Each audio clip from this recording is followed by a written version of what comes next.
wabarakatuh. Assalamualaikum Miss, saya namanya Zaidan Mumtaz dan ini Sheryl. saya sebagai ketua dari kelompok ini dan Sheryl sebagai anggota dan Miss Keiza sebagai anggota. Dan pada kali ini kami akan membahas mengenai EM4 yang akan digunakan untuk tumbuhan.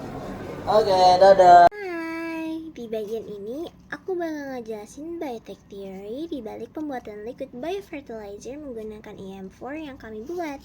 Jadi biotech atau bioteknologi itu apa sih? Bioteknologi adalah pemanfaatan makhluk hidup terutama mikroorganisme untuk menghasilkan sesuatu yang bermanfaat. Dalam proyek ini, kita menggunakan mikroorganisme untuk meningkatkan kesuburan tanah secara alami. Apa sih EM4? EM4 atau Effective Microorganism 4 mengandung berbagai mikroorganisme yang baik, seperti bakteri asam laktat, bakteri fotosintetik, dan ragi. Mikroorganisme ini bekerja melalui proses yang disebut fermentasi. Jadi, fermentasi itu apa sih? Fermentasi adalah proses di mana mikroorganisme menguraikan bahan organik, seperti gula atau limbah organik, menjadi zat yang lebih sederhana. Dari proses ini dihasilkan nutrisi penting yang mudah diserap oleh tanaman. Selain itu, mikroorganisme dalam EM4 juga membantu proses dekomposisi, yaitu penguraian bahan organik menjadi unsur hara seperti nitrogen, fosfor, kalium yang sangat dibutuhkan tanaman untuk tumbuh.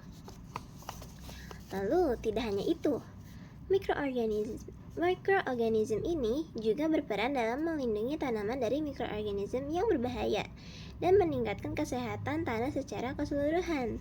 Karena melibatkan organisme hidup dan proses biologis untuk menghasilkan produk yang bermanfaat, pembuatan liquid biofertilizer ini termasuk dalam penerapan bioteknologi ramah lingkungan. Dan selanjutnya adalah material. Material di sini yang kita pakai adalah pupuk tanah. Selanjutnya ada pot dan EM4 serta sama air untuk selama proses pertumbuhannya. Jadi perbedaannya setelah saya menanamnya selama 40 hari dan tidak saya lihat secara langsung bahwa pupuk biasa itu umumnya membutuhkan waktu lama untuk terurai dan nutrisinya belum terpenuhinya tersedia bagi tanaman. Pupuk yang ditambahkan dengan EM4 ini mengalami fermentasi yang lebih cepat, kaya akan bakteri pengurai, meningkatkan kandungan hara dan lebih cepat diserap tanaman. Jadi secara kesimpulan bahwa tanaman yang dikasih EM4 ini cenderung lebih sehat, tapi untuk pertumbuhan prosesnya pun masih agak terlalu lama, sedangkan tanaman yang biasa lebih cepat dan tidak terlalu sehat. Selanjutnya adalah bagian kesimpulan, di mana berdasarkan dari hasil yang kami amati untuk dua bibit ini, yakni bibit yang menggunakan EM4 dan bibit yang hanya menggunakan air biasa, didapati adanya perbedaan kualitas pertumbuhan di antara dua bibit yang kemungkinan besar dipengaruhi oleh aktivitas mikroorganisme oleh EM4. Dimulai dari pertama adalah bentuk dan struktur. Objek yang diberi EM4 memperlihatkan hasil yang lebih unggul. Meskipun secara dimensi dia lebih kecil, bagian batangnya nampak lebih besar dan sehat, juga daunnya mekar secara utuh. Hal ini membuktikan bahwa EM4 dapat membantu menyediakan unsur hara bagi bibit melalui proses fermentasi alami atau proses fermentasi bahan organik, sehingga lapisan pelindung sel menjadi lebih solid.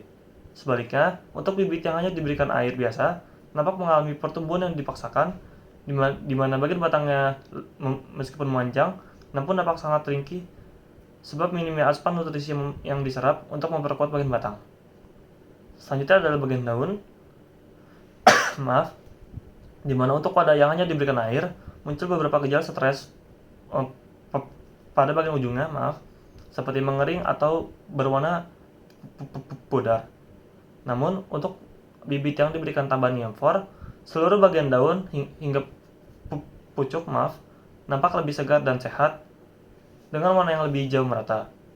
Dapat dilihat bahwa daun mekar secara utuh dikarenakan EM4 mampu membasmi bakteri jahat serta mempermudah perpindahan energi, sehingga asupan gizi ke bagian pucuk dapat menjadi lebih stabil serta efisien.